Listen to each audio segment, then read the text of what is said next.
നമസ്കാരം. നിളയുടെ വിശേഷങ്ങളിലേക്ക് സ്വാഗതം. ചാലിശ്ശേരി പഞ്ചായത്തിലെ 9ാം വാർഡിൽ നാളെ ഉപതെരഞ്ഞെടുപ്പ് നടക്കും. രാവിലെ 7 മുതൽ പോളിംഗ് ആരംഭിക്കും. പഞ്ചായത്ത് ഭരിക്കുന്ന UDF-ന് വാർഡിലെ ഫലം നിർണായകമാണ്. 15 വാർഡുകളുള്ള ചാലിശ്ശേരി പഞ്ചായത്തിൽ കഴിഞ്ഞ തദ്ദേശ തിരഞ്ഞെടുപ്പിൽ 8 വാർഡുകൾ കരസ്ഥമാക്കിയാണ് UDF അധികാരത്തിൽ വന്നത്. മാസങ്ങൾക്ക് മുമ്പ് പഞ്ചായത്ത് പ്രസിഡന്റായിരുന്ന കോൺഗ്രസിലെ AV സന്ധ്യ പ്രസിഡന്റ് സ്ഥാനവും 9ാം വാർഡ് മെമ്പർ സ്ഥാനവും രാജിവെച്ചിരുന്നു. കോൺഗ്രസിലെ പടലപ്പിണക്കം തന്നെയായിരുന്നു ഇതിന് കാരണം. തുടർന്ന് പുതിയ പ്രസിഡന്റായി കോൺഗ്രസിലെ വിജേഷ് കുട്ടനെ നറുക്കെടുപ്പിലൂടെ തിരഞ്ഞെടുത്തു. വാർഡിലെ പുതിയ മെമ്പറെ തിരഞ്ഞെടുക്കുന്നതിനുള്ള ഉപതിരഞ്ഞെടുപ്പാണ് നാളെ നടക്കുക. UDF സ്ഥാനാർത്ഥിയായി K സുജിതയും LDF സ്ഥാനാർത്ഥിയായി സന്ധ്യ സുനിൽകുമാറും BJP സ്ഥാനാർത്ഥിയായി ഷിബിന അജിത് കുമാറുമാണ് മത്സരിക്കുന്നത്. 1283 വോട്ടർമാരാണ് വാർഡിലുള്ളത്. അറക്കൽ മദ്രസയിലും പഴയ വില്ലേജ് ഓഫീസ് കെട്ടിടത്തിലുമാണ് പോളിംഗ് സ്റ്റേഷനുകൾ സജ്ജമാക്കിയിരിക്കുന്നത്. നാളെ രാവിലെ 7 മുതൽ വൈകുന്നേരം 6 വരെയാണ് പോളിംഗ്. 11 രാവിലെ വോട്ടെണ്ണൽ നടക്കും. വാർഡിലെ ഉപതിരഞ്ഞെടുപ്പ് ഫലം ഇരു മുന്നണികൾക്കും നിർണായകമാണ്. CCTV news Thrithala. സഭാതർക്കം നിലനിൽക്കുന്ന ചാലിശ്ശേരിയിൽ യാക്കോബായ വിഭാഗം കൈവശം വെച്ചിരുന്ന 3 കുരിശടികളും പോലീസിന്റെ കൈവശമുണ്ടായിരുന്ന പാരിഷ് ഹാളും പോലീസ് സീൽ ചെയ്തു. ഹൈക്കോടതി നിർദ്ദേശത്തെ തുടർന്ന് തിങ്കളാഴ്ച പുലർച്ചെ 5ഓടെ പാലക്കാട് ജില്ലാ കളക്ടറുടെ നിർദ്ദേശപ്രകാരം ഒറ്റപ്പാലം സബ് കളക്ടർ മിഥുൻ പ്രേമരാജിന്റെ നേതൃത്വത്തിൽ റവന്യൂ ഉദ്യോഗസ്ഥരും 100ഓളം പോലീസ് ഉദ്യോഗസ്ഥരും ചേർന്നാണ് നടപടികൾ പൂർത്തിയാക്കിയത്. 3 കുരിശടികളിലെയും പാരിഷ് ഹാളിലെയും പൂട്ടുകൾ ഉദ്യോഗസ്ഥർ സീൽ ചെയ്ത് നോട്ടീസ് പതിച്ചു. ഒക്ടോബറിൽ വലിയ സന്നാഹവുമായി പോലീസ് കുരിശടികൾ പിടിച്ചെടുക്കുവാൻ വന്നിരുന്നു. എന്നാൽ വിശ്വാസികളുടെ എതിർപ്പിനെ തുടർന്ന് പിന്മാറിയിരുന്നു. വിശ്വാസികളുടെ എതിർപ്പ് ഉണ്ടാകാതിരിക്കുവാൻ തിങ്കളാഴ്ച പുലർച്ചെയായിരുന്നു പോലീസ് നടപടി ഉണ്ടായത്. ബഹുമാനപ്പെട്ട ഹൈക്കോടതിയുടെ ഉത്തരവാണ് കുരിശടികൾ ചാലിശ്ശേരി പള്ളിയിൽ അടിയന്തരമായിട്ട് ഏറ്റെടുക്കാൻ കോടതി നിർദ്ദേശപ്രകാരം ജില്ലാ കളക്ടറുടെ നിർദ്ദേശപ്രകാരം നമ്മൾ ഈ കുരിശടികൾ ഏറ്റെടുത്തിരിക്കുകയാണ്.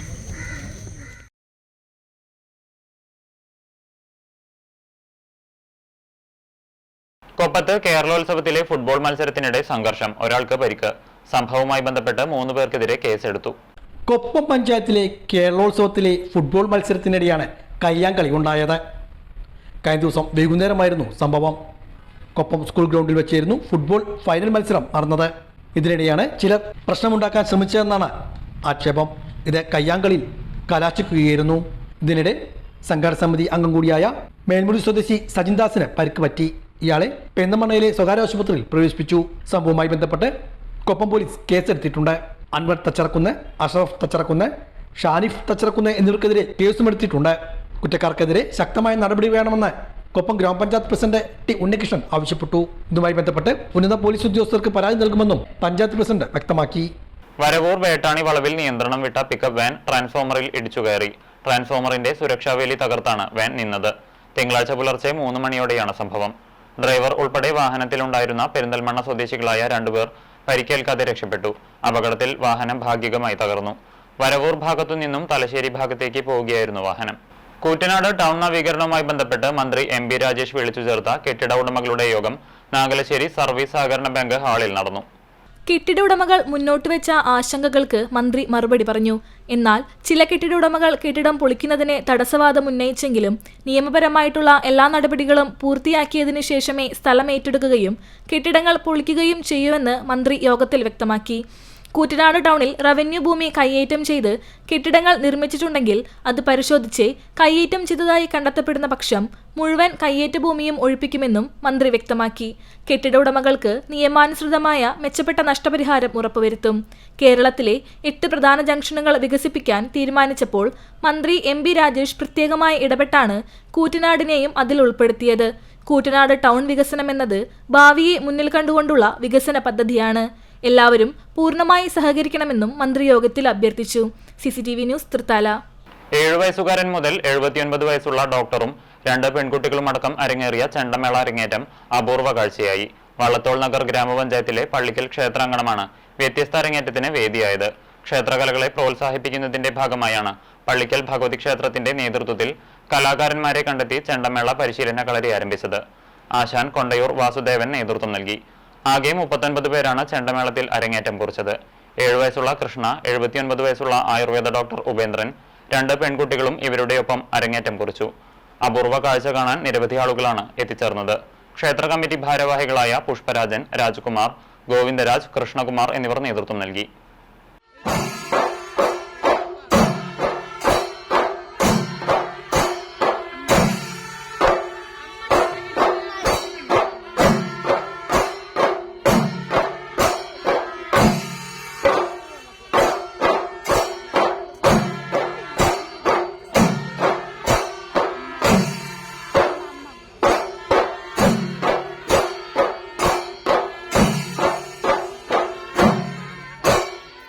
പട്ടാമ്പി GMLP സ്കൂളിൽ ഒരുക്കിയ വർണ്ണക്കൂടാരം തുറന്നുകൊടുത്തു. മുഹമ്മദ് മുഹസിൻ MLA ഉദ്ഘാടനം നിർവഹിച്ചു. പട്ടാമ്പി ഗവൺമെന്റ് LP സ്കൂളിൽ ശിശു സൗഹാർദ്ദമായ അന്തരീക്ഷത്തിൽ കുട്ടികളുടെ പഠനശേഷിയെ സർഗോത്മുഖമായ വികസനത്തിലേക്ക് എത്തിക്കുക എന്ന ലക്ഷ്യത്തോടു കൂടിയാണ് വർണ്ണക്കൂടാരം മോഡൽ പ്രീ പ്രൈമറി സജ്ജമാക്കിയത്. 2023-24 വർഷത്തെ SSK സ്റ്റാർസ് ഫണ്ട് ഉപയോഗിച്ചാണ് വർണ്ണക്കൂടാരം ഒരുക്കിയത്. കുട്ടികൾക്ക് കളിക്കാനും കൗതുകം നിറഞ്ഞതുമായ നിർമ്മാണ സാമഗ്രികളാണ് ഇവിടെ ഒരുക്കിയിരിക്കുന്നത്. ഇതിന്റെ ഔപചാരികമായ ഉദ്ഘാടനം മുഹമ്മദ് മുഹസിൻ MLA നിർവഹിച്ചു. 1905 പട്ടാമ്പി GMLP സ്കൂൾ സ്ഥാപിതമായത്. 2008 മുതൽ ഇവിടെ പ്രീ പ്രൈമറിയും പ്രവർത്തിച്ചു വരുന്നുണ്ട്. നാട്ടുകാരുടെയും വിദ്യാർത്ഥികളുടെയും അധ്യാപകരുടെയും PTയുടെയും എല്ലാം നേതൃത്വത്തിൽ ഉത്സവാന്തരീക്ഷം പകർന്നു നൽകിയായിരുന്നു വർണ്ണക്കൂടാരത്തിന്റെ ഉദ്ഘാടനം നടത്തിയത്. നമ്മുടെ GMLP സ്കൂള് അതിന്റെ ഏറ്റവും മനോഹരമായ വർണ്ണക്കൂടാരത്തിന്റെ ഉദ്ഘാടനമാണ് ഇന്ന് നിർവഹിക്കപ്പെട്ടത്. SSK ഫണ്ട്, അതോടൊപ്പം തന്നെ ഇവിടുത്തെ പൂർവ്വ വിദ്യാർത്ഥികൾ, ഇവിടുത്തെ PTA, SMC തുടങ്ങിയ എല്ലാവരുടെയും സഹകരണത്തോടു കൂടിയാണ് ഇത് ഇവിടെ യാഥാർത്ഥ്യമാക്കിയിട്ടുള്ളത്. SSK വഴി 10 ലക്ഷം രൂപയാണ് അനുവദിച്ചത്. എന്നാൽ വളരെ നന്നായി ഇവിടെ ഇത് യാഥാർത്ഥ്യമാക്കി. SSK ഫണ്ടിന് പുറമെ വലിയ സജീവമായിട്ട് സാധാരണ കാണുന്നതിലധികം ഇവിടുത്തെ പൂർവ്വ വിദ്യാർത്ഥികളും ഇവിടുത്തെ PTAയും SMCയും ഒക്കെ ഇതിന് സഹകരിച്ചിട്ടുണ്ട്. HM സദാ സജീവമായി ഇതിൻ്റെ ഭാഗമായി വന്നിട്ടുണ്ട്. എല്ലാവരും സഹകരിച്ചാണ് ഇത്രയും മനോഹരമായിട്ടുള്ളൊരു കാര്യം ഇവിടെ യാഥാർത്ഥ്യമാക്കിയത്. കണ്ടക്കൂടാതെ വളരെ സന്തോഷം തോന്നുന്ന ഒരു പ്രധാനപ്പെട്ട കാര്യം എന്ന് പറയുന്നത്, ഒരു കാലത്ത് ലാഭകരമല്ലാതെ കുട്ടികളുടെ എണ്ണം കുറഞ്ഞ് പൂട്ടിപ്പോകുന്ന സാഹചര്യത്തിലുണ്ടായിരുന്ന ഒരു വിദ്യാലയമാണ് നമ്മുടെ GMLP സ്കൂൾ. തസ്തികകളൊക്കെ തന്നെ ടീച്ചർമാരടക്കം തസ്തികകൾ ഇല്ലാതെയായി പോകുന്ന ഒരു സാഹചര്യം ഉണ്ടായിരുന്നു. എന്നാൽ വളരെ മോശമായിട്ടുള്ള കെട്ടിടങ്ങളും സൗകര്യങ്ങളുമായിരുന്നു. ഇതിന് ഏറ്റവും മനോഹരമായ കെട്ടിടം ഇവിടെ യാഥാർത്ഥ്യമാക്കി.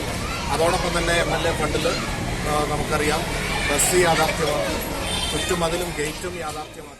നഗരസഭാ ചെയർപേഴ്സൺ O ലക്ഷ്മിക്കുട്ടി അധ്യക്ഷയായിരുന്നു. കൺവീനർ NS ഇന്ദിര റിപ്പോർട്ട് അവതരിപ്പിച്ചു. നഗരസഭാ സ്ഥിരസമിതി അധ്യക്ഷ P Anandavalli, councillor Labeeba Yusuf, Pattambi AEO RP Baburaj, Haneefa Manu, Mansoor Kunnathethil, K Ibrahim, N Mohanasundaran, T Abdullakutty, Muraleedharan Velerimadham എന്നിവർ പങ്കെടുത്ത് സംസാരിച്ചു. തളി കീഴ്ത്തളി ശ്രീ മഹാദേവ ക്ഷേത്രത്തിൽ ദേശവിളക്ക് മഹോത്സവം ഭക്തിസാന്ദ്രമായി ആഘോഷിച്ചു. ചെണ്ടവാദ്യ കലാകാരൻ ആറങ്ങോട്ടുകര ശിവനെ ആദരിക്കലും അനുബന്ധമായി നടന്നു. ഞായറാഴ്ച പുലർച്ചെ ഗണപതി ഹോമത്തോടെ ചടങ്ങുകൾ ആരംഭിച്ചു. തുടർന്ന് പ്രഭാത ഭക്ഷണം, 10 മണിക്ക് കുടിവെപ്പ്, ഉടുക്കുപാട്ട്, ചെണ്ടമേളം, 11 അന്നദാനവും ഉണ്ടായി. വൈകിട്ട് 3 അമ്പലത്തിൽ കുറയിടൽ, വിളക്കുപന്തലിൽ ചെമ്പടമേളം എന്നിവ നടന്നു. 4 രാമൻകുളങ്ങര അയ്യപ്പൻകാവിൽ നിന്ന് താലമേന്തിയ മാളികപ്പുറങ്ങളുടെയും ഉടുക്കുപാട്ടിന്റെയും അകമ്പടിയോടെ പാലക്കൊമ്പ് എഴുന്നള്ളിപ്പ് പുറപ്പെട്ടു. വൈകിട്ട് 6 മേളം, ദീപാരാധന, തുടർന്ന് ഭജനയും ശേഷം ചൈനീസ് വെടിക്കെട്ടുമുണ്ടായി. രാത്രി ചൊവ്വലൂർ സുനിൽ ഗുരുവായൂരിന്റെ തായമ്പക, ഉടുക്കുപാട്ട്, അയ്യപ്പജനനം, പാൽക്കിണ്ടി എഴുന്നള്ളിപ്പ്, പൊലിപ്പാട്ട്, തിരിയൊഴിച്ചിൽ, വെട്ടും തടവും, കനലാട്ടം തുടങ്ങിയ ചടങ്ങുകളും പുലർച്ചെ കൂറവലിക്കലോടെ സമാപിച്ചു.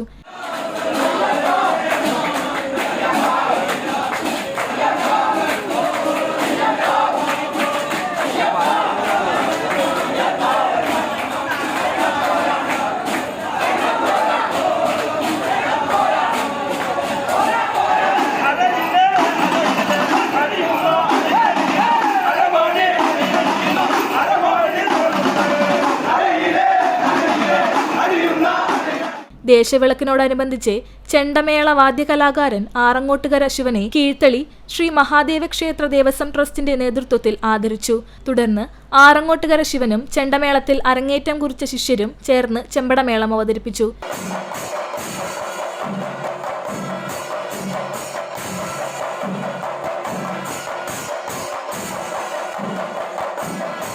CCTV ന്യൂസ് തളി. ബ്രദേഴ്സ് നമ്മണിപ്പറമ്പ് കൂട്ടായ്മയുടെ നേതൃത്വത്തിൽ 15ാമത് അയ്യപ്പൻ വിളക്ക് മഹോത്സവവും അന്നദാനവും നടന്നു. ആമക്കാവ് ക്ഷേത്രത്തിൽ നിന്നും പാലക്കൊമ്പ് എഴുന്നള്ളിപ്പ് ആരംഭിച്ചു. ഉടുക്കുപാട്ടും താലമേന്തിയ മാളികപ്പുറങ്ങളും അകമ്പടിയായി. പട്ടിശ്ശേരി മാങ്ങാട്ടുവീട്ടിൽ ഗോവിന്ദൻ നായർ സ്മാരക വിളക്കുസംഘം വിളക്കുപാർട്ടിയായി. തുടർന്ന് കലിയുഗവരദൻ ഭജൻസ് നെന്മിനി ഗുരുവായൂരിന്റെ ഭജനയും ഉണ്ടായിരുന്നു.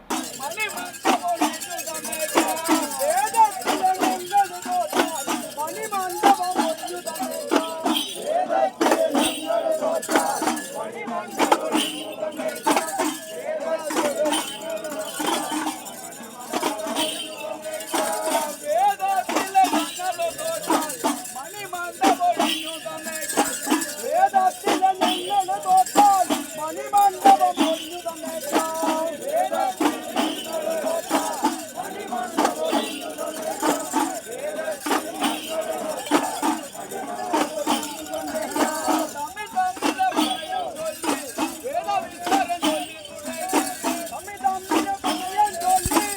പട്ടാമ്പി കൊണ്ടൂർക്കരയിൽ നടത്തി വന്നിരുന്ന ദാറുൽ ഹുദ ഇസ്ലാമിക സർവകലാശാല ദേശീയ കലോത്സവത്തിന്റെ പ്രാഥമിക മത്സരങ്ങൾ സമാപിച്ചു.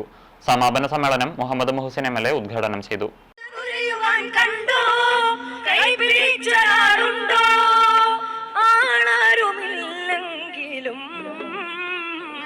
കൊണ്ടൂർക്കര ദാറുൽ ഹിദായിൽ നടന്നു വന്നിരുന്ന ദാറുൽ ഹുദ ത്രിദിന ദേശീയ കലോത്സവത്തിനാണ് സമാപനമായത്. സമാപന സമ്മേളനം മുഹമ്മദ് മോഹസിൻ MLA ഉദ്ഘാടനം ചെയ്തു. സിബാക്ക് ദാറുൽ ഹുദയുടെ നേതൃത്വത്തിൽ വിദ്യാർത്ഥികളുടെ സർഗാത്മകമായ കഴിവുകൾ പ്രകടിപ്പിക്കാനും അവർക്ക് മികച്ച വേദി ഒരുക്കുക എന്ന ഏറ്റവും വലിയ ഉദ്ദേശത്തോടു കൂടി നടത്തുന്ന ഒരു പരിപാടിയാണ്.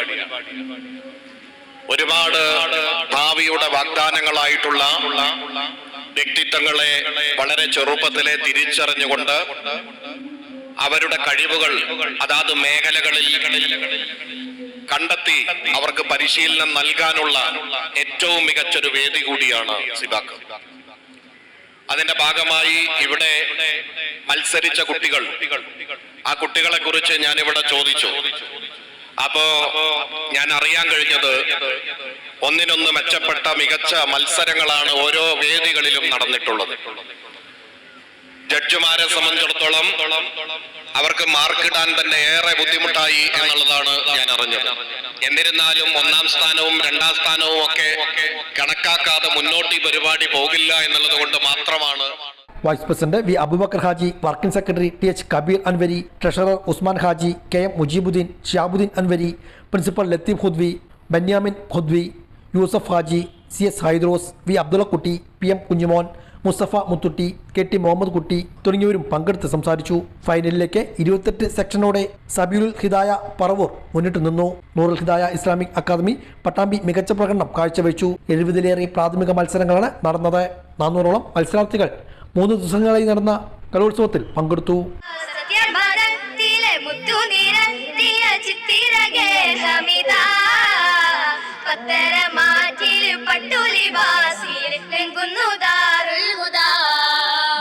ഇതോടെ നീളേറെ വിശേഷങ്ങൾ സമാപിക്കുന്നു. നമസ്കാരം.